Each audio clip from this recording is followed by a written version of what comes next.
그리스도의 종이며 사도인 시몬 베드로는 우리 하나님과 구주 예수 그리스도의 일을 힘입어 동일하게 보배로운 믿음을 우리와 함께 받은 자들에게 편지하노니, 하나님과 우리 주 예수를 알므로 은혜와 평강이 너희에게 더욱 많을지어다. 그의 신기한 능력으로 생명과 경건에 속한 모든 것을 우리에게 주셨으니, 이는 자기의 영광과 덕으로서 우리를 부르신 이를 알므로 말미암음이라. 이로써 그 보배롭고 지극히 큰 약속을 우리에게 주사, 이 약속으로 말미암아 너희가 정욕 때문에 세상에서 썩어질 것을 피하여 신성한 성품에 참여하는 자가 되게 하려 하셨느니라.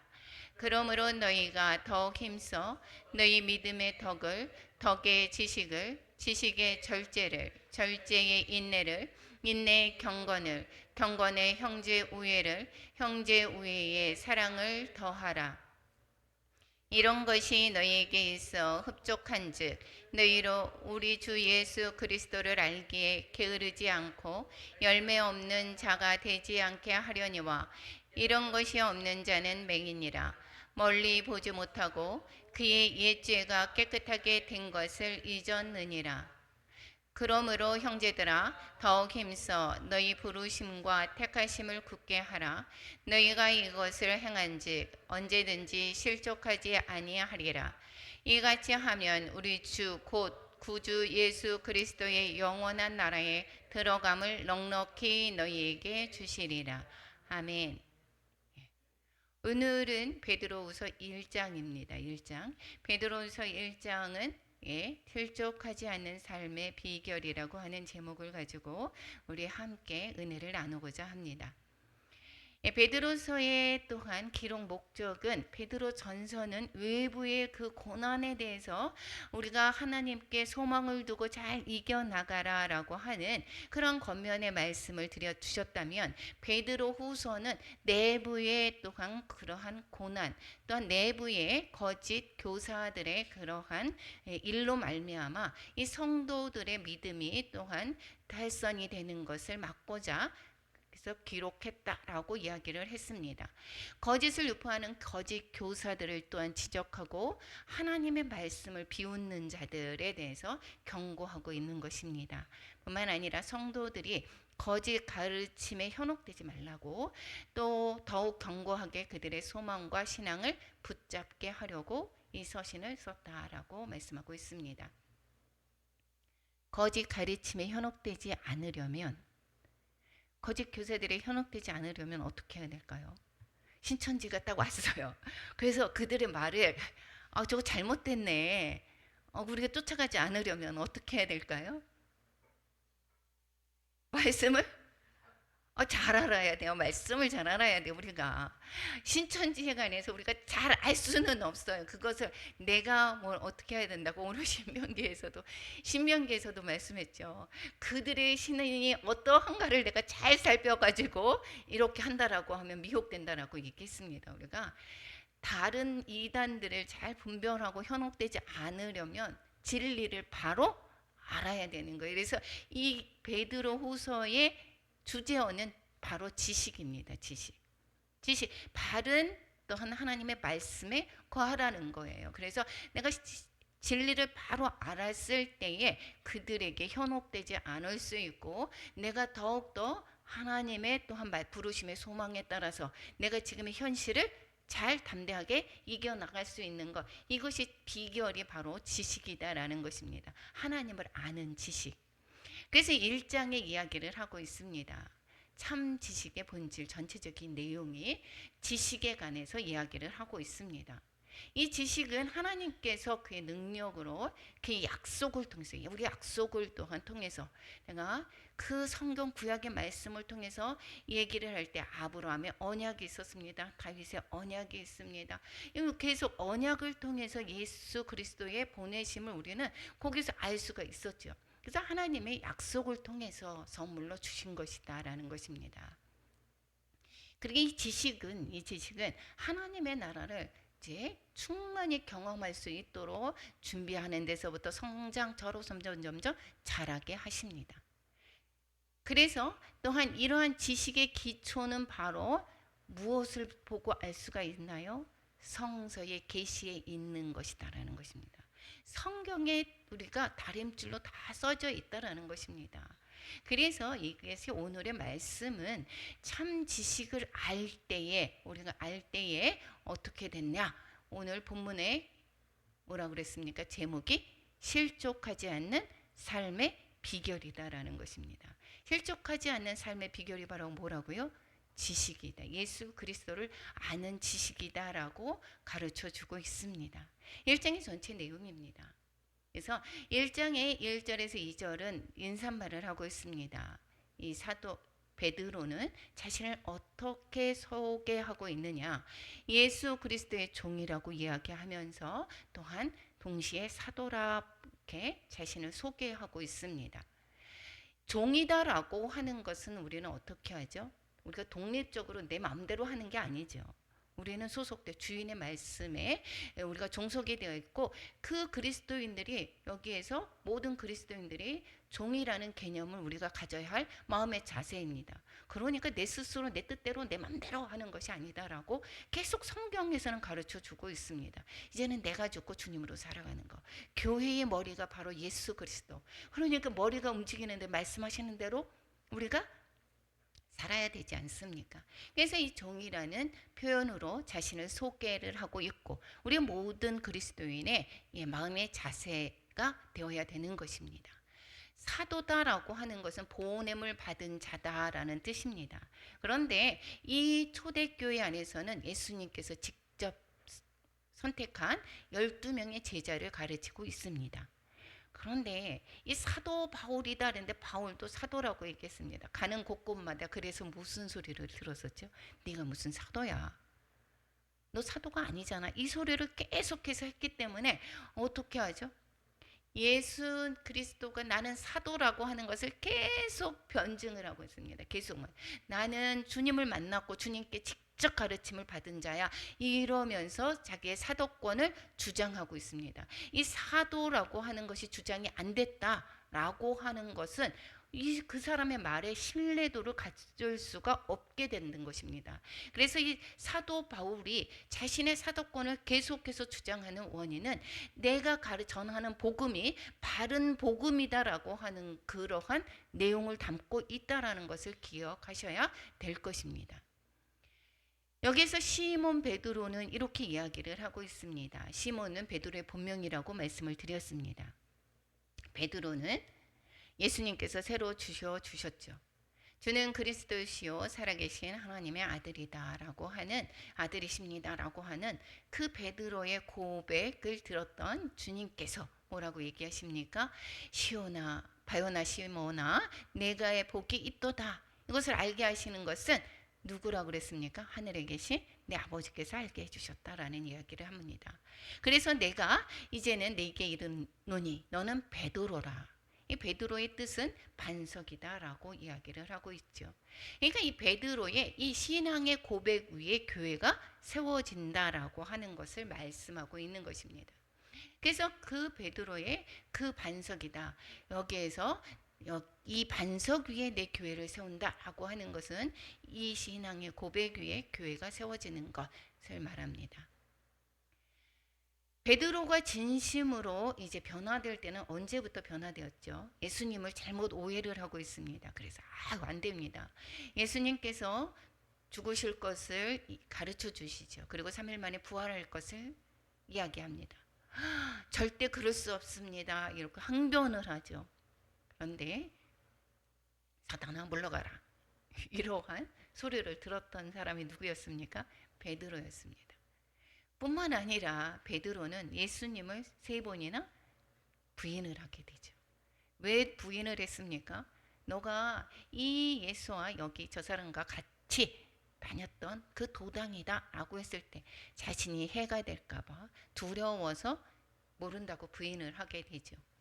그랬던 이 베드로가 오순절의 성령 강림으로 인하여서 어떻습니까? 완전히 변화가 됩니다. 베드로뿐만 아니라 많은 사람들이 또한 변화되는 것을 볼 수가 있게 되겠습니다. 우리의 삶도 그렇습니다. 우리의 삶도 이제 예수님을 믿었습니다. 그리고 우리가 또한 말씀을 통해서 점점 우리가 하나님을 더 알아갑니다. 그런데 우리가 진정으로 또한 이 오순절에 또 그 성도들에게 임하였던 그런 강력한 성령 체험도 우리에게 필요할 때가 있습니다. 그럴 때 우리를 더욱더 믿음으로 굳건하게 세워주죠. 뿐만 아니라 두려워하지 않습니다. 그 변화된 모습을 우리가 사도 베드로를 통해서 알 수가 있습니다. 부인했던, 3번이나 부인했던 이 베드로가 이제는 예수님이 돌아가시고 복음을 전할 때 초반부죠. 사도행전 초반부에 이 사도들의 복음 전파를 기록하고 있습니다. 그랬을 때의 사도 베드로에게 뭐라고 얘기하냐면 이 사도 베드로뿐만 아니라 그들 사도들에게 복음을 전하는 그 사람들을 보면서 이야기합니다. 도무지 예수의 이름으로 말하지도 말고 가르치지도 말라 이렇게 합니다. 그랬더니 베드로가 뭐라고 얘기합니까? 겁이 없습니다. 사도 베드로가 예수님처럼 죽임을 당할 수도 있다라는 그러한 것들을 생각하지 않습니다. 뭐라고 얘기합니까? 베드로와 요한이 대답하여 이르되 내가 너희들 말 듣는 게 좋겠어? 하나님 말 듣는 게 낫겠어? 너희가 판단해봐. 우리가 세상 가운데 이야기합니다. 세상에 이렇게 가라고 얘기합니다. 그랬을 때 우리의 태도는 어떻게 해야 되는 것입니까? 내가 하나님의 말을 듣는 것보다 그 세상의 원리를 쫓아가는 게 옳겠어? 이렇게 우리가 성령의 충만함을 받을 때 이 베드로는 완전히 담대해져 나가는 것을 볼 수가 있게 되겠습니다. 우리의 성령 충만으로 말미암아 우리 모두가 이 베드로와 같은 담대함이 있으시기를 축원합니다. 보배로운 믿음을 여기에서 이야기하고 있습니다. 보배로운 믿음을 가진 여기 그들 수신자들에게 보배로운 믿음을 우리와 함께 받은 자들이다 이렇게 이야기를 하고 있습니다. 그러면 이 수신자들이 또한 누구냐? 둘째 편지를 너희에게 쓰노니 이렇게 이야기한 것으로 보았을 때에 전서에서 보냈다라고 하는 본도, 갈라디아, 갑바도니아, 아시아와 비두니아에 흩어진 아그네들이다 라고 볼 수가 있게 되겠습니다. 여기에서는 또한 디아스포라된 유대인뿐만 아니라 또 예수님을 믿게 된 많은 사람들이 또한 속해져 있을 것입니다. 그래서 이 둘째 편지를 보낸다라고 하고 이들의 신분이 어떻다라고 얘기했습니까? 보배로운 믿음을 가진 우리와 함께 베드로와 같은 믿음을 가진 자들이다 이렇게 소개하고 있습니다. 2절에 이야기합니다. 인사를 하는데 은혜와 평강이 너희에게 많았으면 좋겠다 이렇게 얘기합니다. 은혜와 평강이 많았으면 좋겠는데 그 은혜와 평강은 우리가 어디에서 나옵니까? 우리가 새해 되면 뭐라고 얘기하죠? 복 받으세요 라고 얘기합니다. 근데 이게 받아들이는 사람, 전하는 사람과 받아들이는 사람이 서로 다릅니다. 복 받으세요 라고 이야기를 했을 때 믿음의 사람들이 복 받으세요 라고 얘기하는 것은 바로 무엇입니까? 예수님은 잘 알고 영생의 복을 받으세요 이렇게 얘기하는 건데 듣는 사람은 어떻게 하죠? 물질의 복을 많이 받았기를 세상의 복을 주시는 복을 많이 받기를 바라는 그러한 마음으로 듣고 있습니다. 근데 은혜와 평강이다라고 하는 것은 세상이 주는 평강을 얘기하는 것이 아니라 세상에서 줄 수가 없다라고 얘기를 합니다. 어떻게 준다라고 얘기합니까? 하나님과 우리 주 예수를 알게 됨으로. 본질적인 우리와 은혜와 평강은 하나님과 우리 주 예수를 알게 될 때에 진정한 평강을 누릴 수가 있습니다. 세상의 평강은 우리가 변화됩니다. 어떠한 상황 속에서도 평안하지 못합니다. 우리가 돈이 많고 걱정 근심이 없는 세상에 걱정 근심이 없을 때에 평안하다라고 이야기를 하지만 주 안에서의 평강, 주님께서 주시는 평강은 그와 다릅니다. 어떠한 상황 속에서도 변함없이 흔들리지 않는 평안인 것입니다. 이것이 우리가 어떻게 주어지냐? 하나님과 우리 주 예수를 알 때 우리가 은혜와 평강을 얻을 수가 있다라고 이야기를 하고 있습니다. 믿음은 주 예수 그리스도의 의로 말미암아 우리가 나도 예수님을 믿었을 때에 그 의가 내 의가 되는 것이지만 은혜와 평강은 하나님과 우리 주 예수를 알 때 주어진다라는 것입니다. 그래서 우리는 하나님 아버지를 잘 알 필요가 있게 되어야겠죠. 그래서 계속해서 여기에서 이야기하는 것은 지식 알아라라는 얘기입니다. 하나님에 관해서 알아라, 예수님에 관해서 알아라라는 얘기를 하고 있습니다. 그래서 에베소서에도 이렇게 얘기하고 있습니다. 이것이 아는 것이 세상의 지식으로만 아는 것이 아니라 세상의 인지적으로 아는 것이 아니라 지혜와 계시의 영을 너희에게 주사 하나님을 알게 하시고 이렇게 얘기합니다. 우리가 하나님을 아는 것이 영적인 성령의 계시로뿐만 아니라 성령이 하나님이 주시는 지혜로 말미암아 하나님을 더 알 수 있게 되는 것입니다. 그래서 말씀을 우리가 들을 때, 깨달을 때, 또한 전에 들을 때 우리가 성령의 계시로 말미암아 성령님의 인도하심으로 말미암아 하나님을 점점 더 알아가게 하는 것입니다. 여기에서 계속해서 이야기를 하죠. 그래서 베드로 후서의 맨 나중에 뭐라고 얘기합니까? 그리스도의 은혜와 그를 아는 지식에 자라가라 이렇게 이야기합니다. 그래서 이 베드로 후서의 주제어는 지식입니다. 아는 것이다라는 것입니다. 우리가 잘 알아야 됩니다. 저희 이것을 식물에 물을 자주 주면서 너무 많이 깨달았습니다. 우리가 내가 사랑해, 저 사람을 사랑해. 그럴 때에 내가 내 마음대로 저 사람에게 해줄 때 그 상대가 다 좋아하는 거 아닙니다. 우리가 식물을 키울 때 어떤 식물은 물을 많이 먹어야 되고 어떤 식물은 물을 좀 적게 먹고 햇빛도 있어야 되고 바람도 있어야 되고 그늘에서도 잘 자라는 게 있어야 됩니다. 그러니까 이 식물에 대해서 꽃에 대해서 잘 알아야지 그거에 맞게 해주는 것입니다. 그랬을 때에 식물이 잘 자라나지 내가 내 생각대로 내 뜻대로 했을 때에 나는 사랑을 줬다라고 하지만 그렇다고 해서 그게 잘 자라냐? 그렇지 않습니다. 그래서 우리는 하나님에 관해서 내가 내 생각 내 뜻대로 알아가는 게 아닙니다. 하나님의 어떠한 분이신가 이것을 잘 알아가는 거 이게 정말 중요한데 그것은 내가 또한 말씀을 통해서 우리가 알아갈 수가 있게 되는 것입니다. 기도할 때 묵상할 때도 또한 알아가기도 합니다. 내가 또한 체험하면서 또한 성령의 체험으로 말미암아 알아가기도 합니다. 두 번째 보면 3절에서부터 이제 11절에서 보면 선물로 주신 참된 지식이 무엇인지를 또한 이야기를 하고 있습니다. 하나님께서 주셨다라고 얘기합니다. 그 지식이 내가 알아는 것이 아니다라는 것입니다. 내가 스스로 알아지고 이것이 아닙니다. 그래서 하나님이 부르셨을 때는 정말 똑똑한 사람을 부르느냐 그렇지 않습니다. 하나님께서 또한 어리석고 낮고 천한 자를 부르셔서 그래서 하나님을 알게 하는 지식을 주셔서 하나님의 일을 하게 하신다는 것입니다. 그래서 누가 자랑하지 못하게 한다 그랬습니까? 그들이 스스로 자랑하지 못하게 하려 하고 그리고 하나님을 드러내고 하나님께 영광 올려드리는 것입니다. 그래서 이 3절에서부터 계속해서 말씀하고 있습니다. 3, 4절에서 우리에게 주셨으니 4절에서도 우리에게 주셨으니 이렇게 얘기합니다. 뭐를 줬다고 얘기합니까? 생명과 건건에 속한 모든 것을 주셨다라고 얘기하고 보배롭고 지극히 큰 약속을 우리에게 주셨다라고 얘기하고 있습니다. 그래서 왜 주셨다라고 얘기합니까? 여기에서 파란색 글씨로 보면 우리를 부르신 일, 즉 그리스도를 알므로 말미암아서 우리를 이렇게 주셨다라고 하는 것입니다.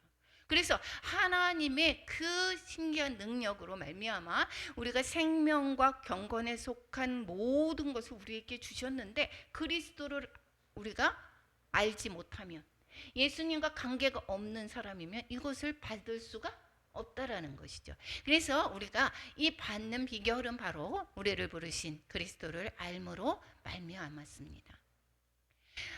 보배롭고 지극히 큰 약속을 또 우리에게 주셨는데 주신 목적이 있습니다. 왜 그러느냐? 우리가 세상에서 썩어질 것을 피해서 우리가 세상에서 살아갑니다. 이것은 모두 다 썩어질 것이다 라고 이야기를 하고 있습니다. 이것을 썩어질 것을 해서 피해서 신령한 성품에 참여하는 자가 되게 하기 위해서 우리를 어떻게 했다고요? 보배롭고 지극히 큰 약속을 우리에게 주셨다라고 이야기를 하고 있습니다. 보배롭고 지극히 큰 약속이 바로 무엇입니까? 영생을 얻는 그러한 약속입니다. 즉 요약하면 바로 무엇이냐 이 소리는 우리 현재 소유한 영원한 생명과 경건은 하나님을 아는 지식을 통해서 오는 영생의 지식이다라는 것입니다. 세상에서 썩어질 것, 세상에 이 지식이 없습니다. 세상에 예수 그리스도를 알지 못합니다. 그러한 자들은 영원히 썩어질 것을 위해서 수고하는 거죠. 이들은 영생을 얻지를 못합니다. 그래서 우리는 예수 그리스도를 통해서 즉 예수 그리스도를 통해서 하나님을 아는 지식을 통해서 영생에 또한 이르는 지식인 것인데 이것은 예수님으로 말미암아 하나님의 거룩한 성품에 참여하게 된 것이다라고 얘기를 하고 있습니다. 예수님을 이제 믿었습니다. 믿은 자는 이제는 우리의 속사람이 바뀌어지는 것입니다. 이전 것은 지나갔을 때 보라 새 사람이 되었노라.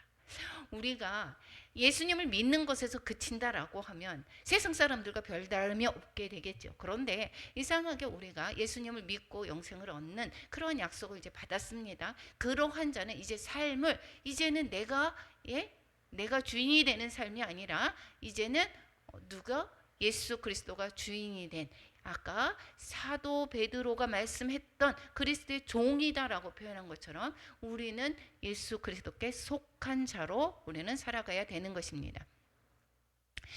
그러면 우리가 하나님의 신성한 성품에 참여하게 됐다라고 했습니다. 그렇게 되면 우리는 신성한 성품에 따라서 우리가 살아야 되겠죠. 이제는 우리가 옛날의 것으로 말미암아 살아가는 모습이 아니다라는 것입니다. 이제 예수 그리스도를 아는 지식으로 말미암아 우리가 믿음에서 이제는 구원받았습니다. 믿음으로 구원을 받았습니다. 이제는 하나님의 신성한 성품에 참여하는 삶을 살아가게 되는 것이다 라고 하는데 그럼 어떻게 살아가야 되는가? 이것이 5절에서부터 7절까지 있습니다. 제가 암기하는 방법이 미떡지절 인경우사 이렇게 합니다. 제가 믿음의 덕을 덕의 지식을 지식의 절제를 절제의 인내를 인내의 경건을 경건의 형제 우애를 우애의 형제 우애의 사랑을 더하라. 그래서 8가지의 또한 힘써라 이렇게 이야기를 하고 있습니다. 너가 더욱더 힘써서 미떡지절 인경우사 이렇게 이제는 세상의 또한 상태로 사는 것이 아니라 세상을 믿는 세속의 풍습대로 살아가는 것이 아니라 이제는 하나님의 성품에 참여하는 것인데 그것은 믿음에 관해서 이제 하나씩 찾아보겠습니다. 믿음이라고 하는 것은 내가 예수님의 그 행하신 그 모든 것을 받는 것이죠. 모든 것을 받습니다. 그럴 때에 내가 예수 그리스도께서 나를 위해서 대신 십자가에 못 박혀 돌아가셨습니다. 그러므로 말미암아 내가 예수님이 나를 위해서 행하신 그 모든 것을 믿습니다. 그럴 때에 우리가 믿음이 주어집니다. 그럴 때에 이제는 내게 그 모든 죄에서 해방이 되었고 이제는 예수 그리스도의 의가 바로 내 의가 되었습니다. 이것이 바로 믿음인 것입니다. 그 주님의 공로가 이제는 나에게 전가된 것이죠. 구약의 제사에서 동물에게 안수해서 내 죄가 전가시키고 그 흠 없는 동물의 그 흠이 없는 것이 바로 나한테 전가되듯이 예수님의 그 공로가 바로 나에게 전가되어 나는 의로운 자가 된 것이 바로 믿음인 것입니다. 덕은 신약에서 이게 많이 나오지는 않습니다. 5번에 나오는데 이 후에서 베드로 후서에서 4번이 나오고 바울서신에서 1번 나옵니다. 이것은 사랑과 헌신이 겸비된 도덕적인 삶을 이야기를 하고 있습니다. 그래서 덕을 끼치라라고 하는 건 세상 사람들이 많이 이야기를 하고 있는데 이 도덕적인 것은 내가 의지적으로 하는 것이 아니라 이 사랑과 헌신이 곁들여진 도덕적인 삶을 말씀하고 있습니다. 그래서 주님과의 관계, 믿음이 주님과의 관계를 이제 이루겠습니다. 그랬을 때에 이제는 믿음을 가진 자들의 삶은 이것은 이제는 덕을 세우는 그러한 삶이 되어야 되는 것입니다. 즉 믿음이 있다라고 하는 것은 야고보에서 이야기하는 것처럼 이 행동이 바뀌어지는 것입니다. 그런데 이것을 덕을 또한 세운다라고 또한 표현하고 있습니다. 지식이다라고 하는 것은 이것은 세상에서도 지식이다라고 하고 헬라에서는 지식을 숭배를 했었습니다. 그런데 그러한 지식이 아니라 이 지식은 무엇입니까? 여기에서는 믿음을 통해서 알게 된 영적인 그러한 것을 의미하고 있습니다. 그래서 이 베드로후서의 전체적인 주제어가 지식인데 이 세상의 이 학문을 이야기하는 것이 아니라 그래서 세상의 그 많은 학문들을 또한 배운 것, 그 알아간 것을 자신을 또한 위치가 내가 높아졌다 교만으로 나아가지만 이 지식은 믿음을 통해서 알게 되는 영적인 것을 의미하고 있습니다. 절제다라고 하는 것은 지배하다라는 뜻입니다. 그런데 이 절제가 내 스스로 노력해서 하는 것을 말하고 있지 않습니다. 성령의 열매 중에서도 무엇이 있습니까? 절제가 있죠. 성령의 열매라고 하는 것은 성령으로 말미암아 생겨지는 결과물이지 않습니까? 그래서 이 절제라고 하는 것은 성령의 지배를 통해서 여기에서 성령에 따르는 삶, 이것이 바로 절제입니다. 그래서 절제, 내가 낭비하는 것, 또 내가 또 나 위해서 사는 것, 이런 모든 것들을 내가 제어할 수 있는 그러한 힘은 어디에서 나오느냐? 성령의 또한 인도함으로 말미암아 우리가 배울 수가 있을 뿐만 아니라 우리가 절제를 할 수가 있다라는 것입니다. 인내다라고 하는 것은 많이 참는 거죠. 인내 참 어렵지 않습니까? 우리 자녀들을 순간 변하지가 않습니다. 오래 참는 것. 하나님이 우리를 오래 참으셨듯이 우리는 또한 인내를 해야 되는 것, 지속하다 견디다라는 것입니다. 그래서 오래 참고 견뎌야 되는 것이고 이 인내가 또한 이루지 못하게 되면 우리가 만약에 100%가 물이 끓습니다. 100도의 온도에서 물이 끓죠. 그럼 99도까지 왔습니다. 이게 물이 안 끓죠. 근데 내가 99%까지 잘 참았다가 다 때려쳤습니다. 그럼 어떻게 될까요? 그 1도를 못 채워가지고 다 소용이 없는 것입니다. 그래서 끝까지 오래 참고 견디는 것이 이 바로 인내입니다. 언제까지 인내해야 되는 것입니까? 하나님의 앞에 심판대 앞에 설 때까지. 주님이 다시 오실 때까지 우리는 참고 인내해야 되는 것입니다. 경건이라고 하는 것은 하나님을 닮아가는 성품이죠. 형제 우애다, 이거는 이때 당시에는 정말 파격적인 말입니다. 왜 그러느냐? 이때는 계급이 있었죠. 그리고 여자를 또한 천히 여겼습니다. 어린아이 숫자에도 세지 않았었죠. 그런데 이제는 그때는 예수님을 믿는다 이렇게 되면 이제 형제 자매가 됩니다. 형제님, 자매님. 종이 믿었습니다. 그럼에도 불구하고 형제님. 그래서 빌레 원서가 용서와 이것을 또한 대단한 게 빌레몬이 정말 대단한 게 종의 신분을 또한 훔쳐서 자기가 재산을 손해보게 한 그 종을 용서했을 뿐만 아니라 형제로 대우했다는 것. 이것이 정말 위대한 것입니다. 그리고 이 형제 우애에 뿐만 아니라 사랑을 더하라. 이 사랑은 남녀간의 사랑도 있지만 그 사랑을 얘기하는 것이 아닙니다. 전적인 헌신으로서의 사랑, 즉 하나님이 우리 죄인들을 향해서 보여준 그 사랑이 바로 이 아게페적인 사랑인 것입니다.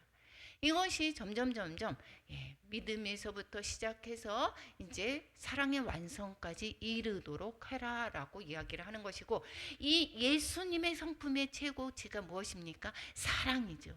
그때까지 예수 그리스도에까지 자라가라라고 하는 것은 우리가 사랑으로 행하는 데까지 다 자라가라라고 하는 말씀과 똑같습니다. 그래서 이제는 그 예수님을 믿는 자들이 이제는 예수 그리스도의 성품에까지 자라서 삶의 동안 자라가야 되는데 이러한 것들이 어떻게 있어야 된다? 흡족하게 있어야 된다. 5장에서부터 그렇게 하는 그러한 내용의 근거는 바로 이러한 것들이 너희에게 흡족하게 있기를 바라는데 왜 그러느냐? 주 예수 그리스도를 알기에 지식이 또 나옵니다. 예수 그리스도를 안다라고 하는 것은 바로 우리가 어떠한 것으로 사는 것, 성령의 인도함을 받는 것, 믿음으로 말미암아 즉 사랑까지 이르러서 그러한 삶을 살아가는 것, 예수 그리스도의 성품인 바로 사랑에까지, 사랑의 그러한 삶으로 살아가라고 하는 것입니다. 그렇기 때문에 이러한 것들이 예수 그리스도를 안다라고 하면 너희들이 이것이 풍성히 있어야 된다라고 이야기를 하고 있습니다. 그래서 이런 것이 풍성하게 있고 열매 없는 자 같이 되지 않게 하려 한다. 이런 것이 없는 자는 맹인과 같다라고 했습니다. 앞을 바라보지 못한다라는 것입니다. 근시안적인 삶이다라는 것입니다. 그 세상의 사람들은 어떻게 하죠? 근시안적인 삶을 살아가고 있습니다. 기껏 멀리 봐서 뭐가 있겠습니까? 노후 대책. 내가 죽기 전에 다른 사람한테 손 내밀지 않고 어떻게 해서 어디 가서 살아야 되는가. 이런 근시적인 삶을 살아가는 건 세상의 사람들. 왜 그렇습니까? 예수 그리스도를 모르기 때문에 그렇다라는 것입니다. 그래서 이런 것이 없는 자는 맹인과 같다라고 이야기를 하고 있습니다. 뿐만 아니라 이러한 것을 행해야 되는 것은 그것은 여기에서 언제든지 실족하지 않게 된다라고 말씀하고 있습니다. 굳세게 하라. 부르심과 너희 부르심과 택하심을 굳게 하라. 형제들아, 너희들이 이제는 이 세상의 것에서 만족하는 것이 아니라 소망을 가지고 이제 주님께서 다시 오실 때에 우리는 영원한 생명을 살아가는 우리의 존재인 것을 기억하고 택하심의 이제 부르심과 너희의 부르심과 택하심을 굳게 하고. 그래서 사도 바울이 뭐라고 얘기합니까? 너희의 부르심의 소망이 무엇이며 그것을 잘 알아야 되는 것입니다. 그래서 이렇게 행하라라고 이야기를 하고 있습니다. 어떻게 하라고 그랬습니까? 미떡, 지절, 인경사. 그거 쭉 5절에서부터 7절까지입니다. 그리고 여기 얘기합니다. 11절에 영원한 나라에 들어가도록 하기 위해서다라고 합니다. 예수 그리스도를 안다라고 하는 것은 이제는 세상의 그 맹인과 같은 근시안적인 삶을 살아가는 것이 아니라 영원한 나라에 들어갈 수 있도록 지금의 현재의 삶을 살아가야 되는데 그 다음에 믿음에서부터 사랑에까지 이르는 그러한 삶을 살아라라고 말씀하고 있습니다. 여기에서 이야기하는 것은 언제든지 실족하지 않는다라고 하면 한 번도 실족하지 않을 수 있다라고 하는 게 아닙니다. 우리는 나아가면서 실족도 참 많이 하죠. 넘어질 때가 있습니다. 근데 넘어지더라도 넘어지는 경우도 있더라고 하더라도 하늘나라를 향해 가는 그 도중에 구원을 이룰 만큼 버리거나 실패하는 일이 없을 것이다라고 가르쳐 주고 있습니다. 12절에서부터 15절까지는 이제는 자신이 이제 떠나갈 날이 얼마 남지 않았음을 동안 상기시켜주고 있으면서 이제 가기 전에 하나님의 말씀과 사도들의 교훈을 너희들이 기억하기를 바라는 그러한 권고의 말씀을 이야기하고 있습니다. 12절에서부터 14절, 15절까지 보면 어떻게 합니까? 분홍색으로 봤을 때에 내가 이 장막에 있을 동안에 없을 수 있다라는 거겠죠. 나의 장막을 벗어날 것이 임박하였다. 이 죽음의 것을 알았다 이야기를 하고 있습니다. 그리고 내가 떠난 후에라도 사도 베드로가 떠날 날이 얼마 남지 않았습니다.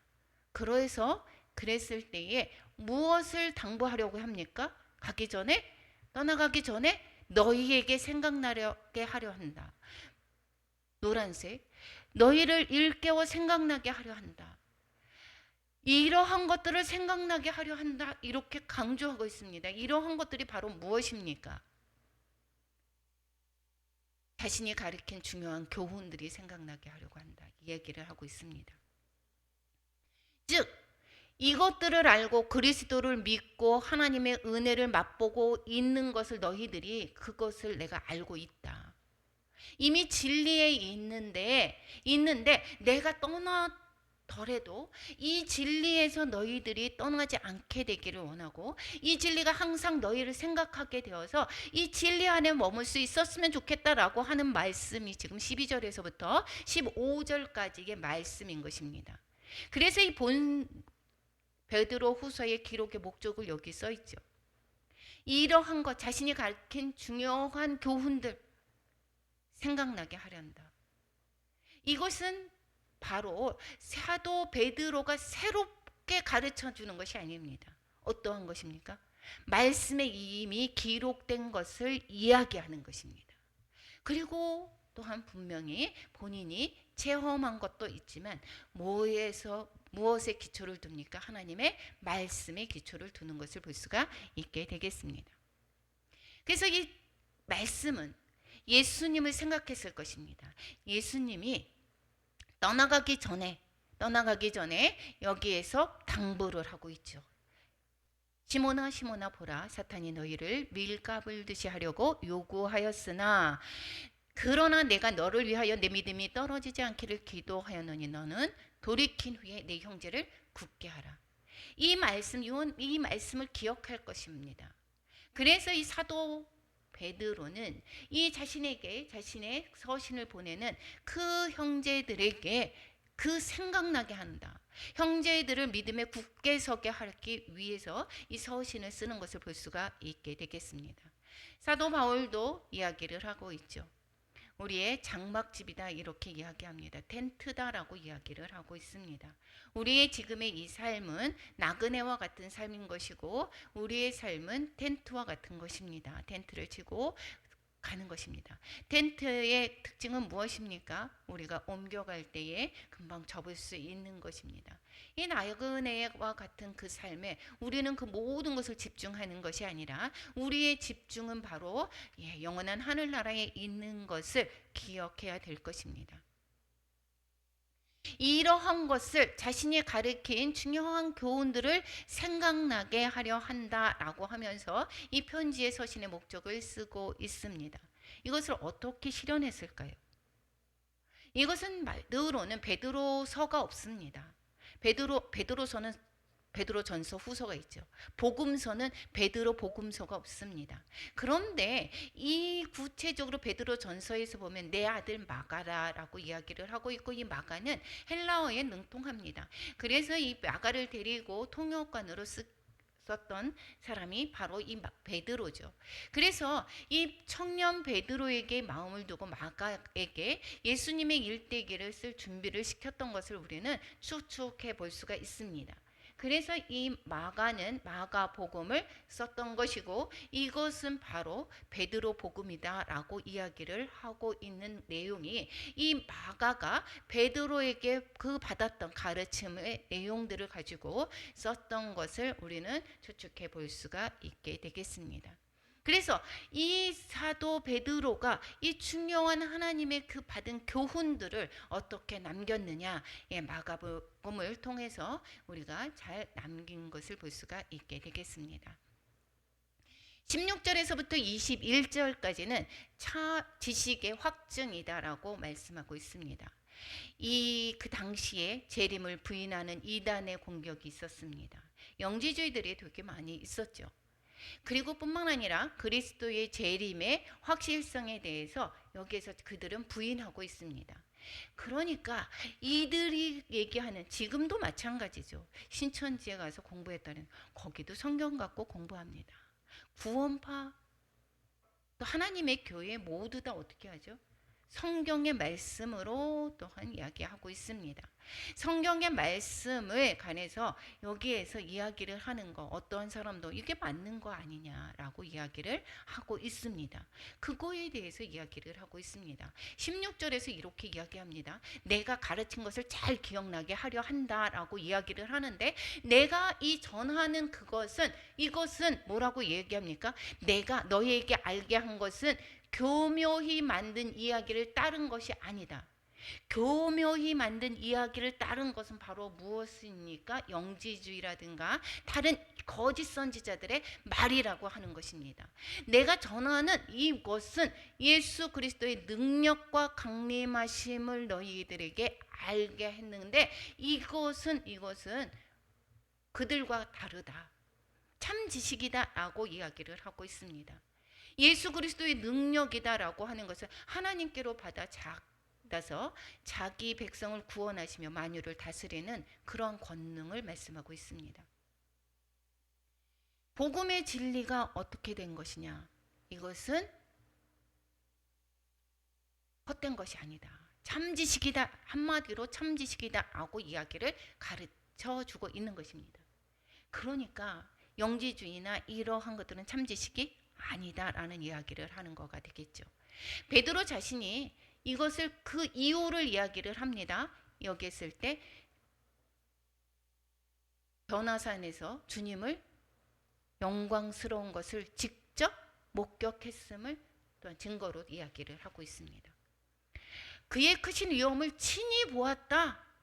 이것으로 말미암아 베드로 후서가 여기에서 베드로가 쓰지 않았다라고 하는 것을 또한 반박하는 수가 있는 자료가 됩니다. 친히 본 경우가 변호사에서의 모습은 야고보, 요한, 베드로만 보았던 것을 우리는 알 수가 있죠. 그리고 예수님께서 여기에서 그때에 내가 보았는데 이는 내 사랑하는 아들이요 내 기뻐하는 자라. 이것은 세례 받으실 때도 말씀이 있었죠.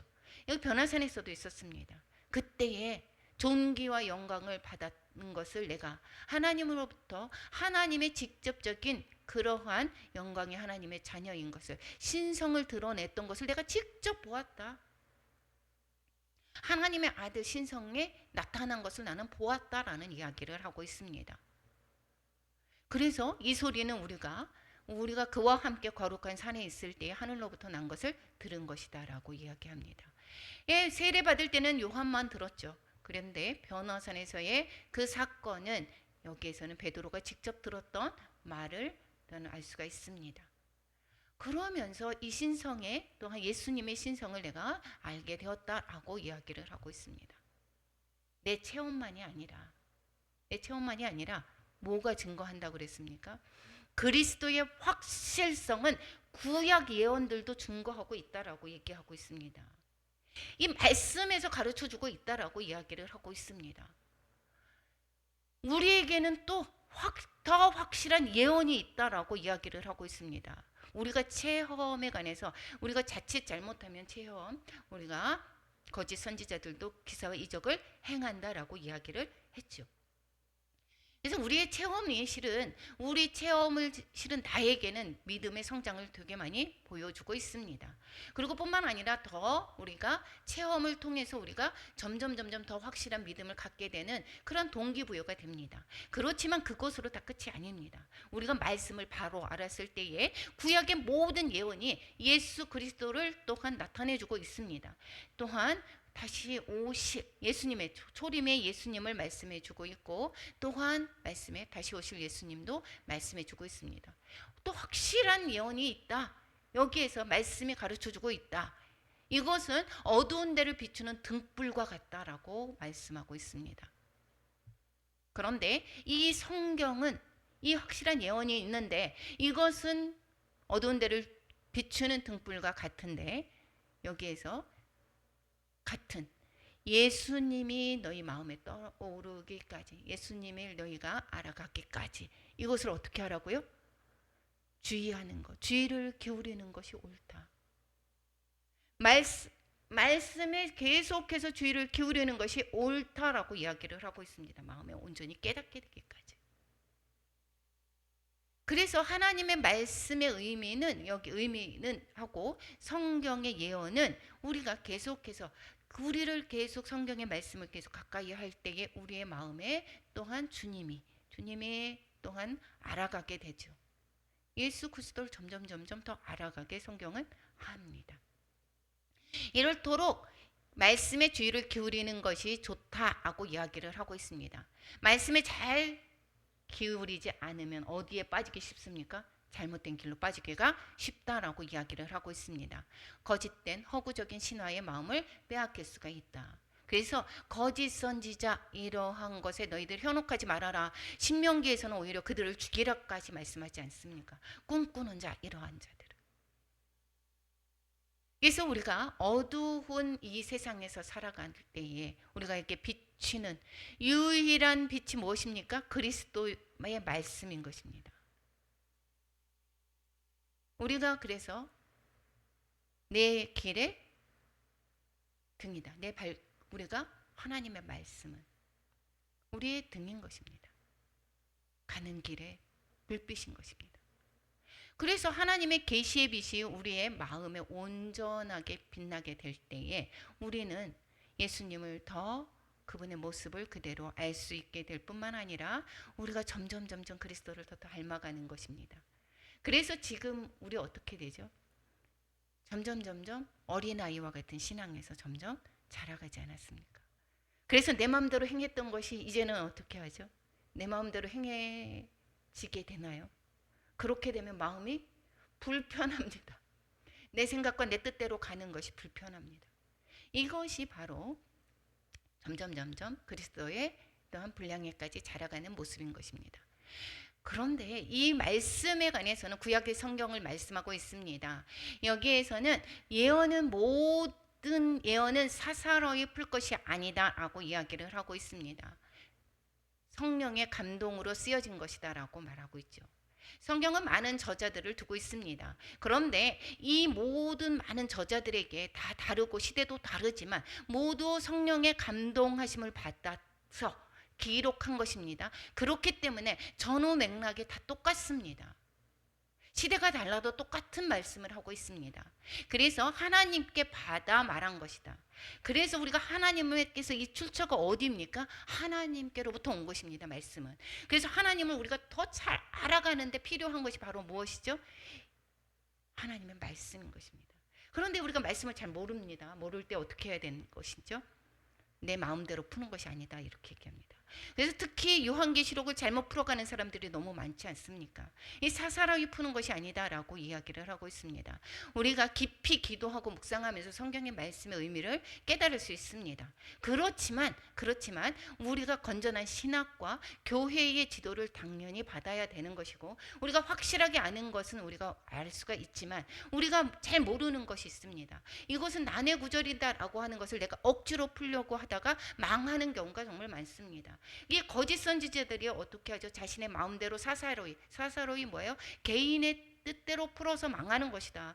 그렇기 때문에 거짓 선지자들 영지주의들의 이러한 말들을 너희들이 받지 말아라라고 하는 것이고 이것은 성령의 감동하심을 받은 사람들이 하나님께서 받아 말한 것이다.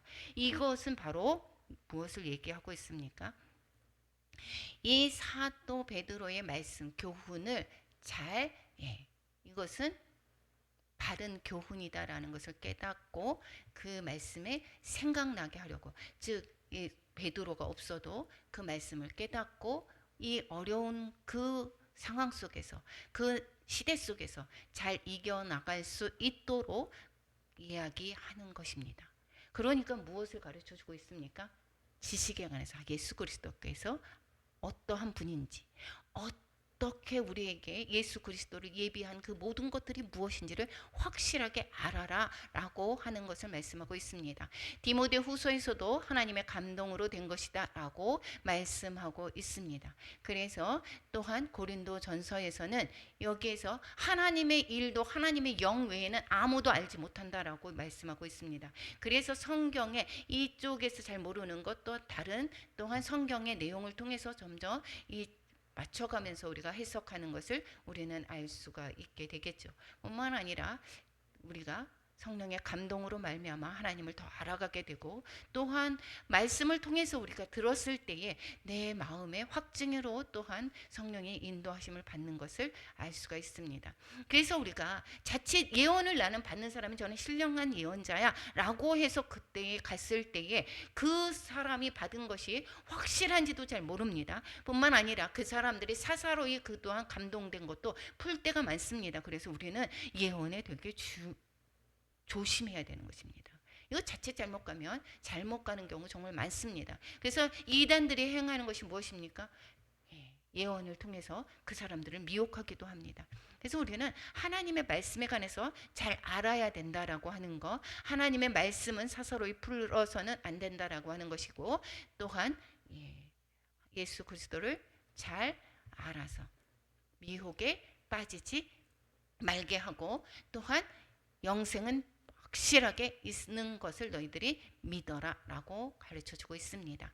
오늘의 1장의 결론, 여기에서는 그리스도 안에서 은혜로 부르심을 우리는 받았습니다. 성도는. 그리고 그리스도의 본을 따라서 사는 자입니다. 이제는 받은 자는 믿음에 따라서 이제는 예수님을 나의 주로 고백했던 그런 믿음의 성도들은 바로 이제는 예수 그리스도를 본받는 삶을 살아야 되는 것이고, 그 삶은 바로 사랑의 열매를 풍성히 맺는 삶인 것입니다.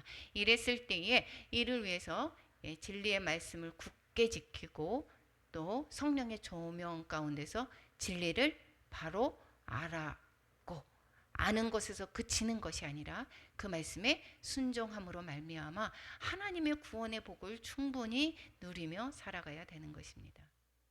평안과 은혜와 평안은 어디에서 온다라고 했죠? 하나님을 아는 지식에서 온다라고 말씀하고 있습니다. 오늘의 적용 말씀입니다. 하나님께서 그의 능력으로 생명과 경건에 속하는 자질을 부어주셨습니다. 우리를 택하셔서 우리는 우리가 내가 하나님을 선택한 것이 아닙니다. 하나님께서 우리를 택하셔서 그의 능력으로 생명과 경건에 속하는 자질을 부어주신 우리의 삶인 것입니다. 우리의 존재가 얼마나 특별한가를 또한 알아야 될 것입니다. 하나님을 알면 알수록 성품도 우리는 달라지게 되죠. 그리스도를 아는 분량의 만큼 우리는 점점 자라가는 것입니다. 하나님의 성품을 닮아감으로 부르심과 택하심을 확신하자. 하나님께서 나를 부르셨어.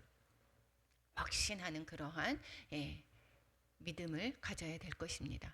말씀은 새로 붙잡을 때 오늘의 말씀이 됩니다. 내가 지식을 성경 아는 것에서 그쳐서 내가 하나님 그 말씀 나도 알아 이렇게 하는 것이 아니라 오늘 또한 말씀을 주시는 것으로 내 생명의 말씀이 되었을 때에 그때의 오늘의 말씀으로 내가 살아가는 것입니다. 그래서 일용할 양식을 우리는 막 먹듯이 뿐만 아니라 하나님의 그 생명의 양식을 또한 날마다 먹어야 되는 것입니다.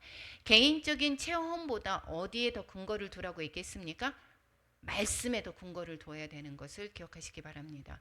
성경은 성령의 감동으로 하나님으로부터 온 말씀인 것입니다. 그래서 우리가 지식이다, 세상의 것이다 라고 하는 것이 내 시대에 따라 달라가는 것입니다. 그것은 지식이 아닙니다. 그것은 변화되는 것은 바로 진리가 아닌 것입니다. 오로지 진리는 하나님의 말씀인 것을 깨달으시기 바랍니다.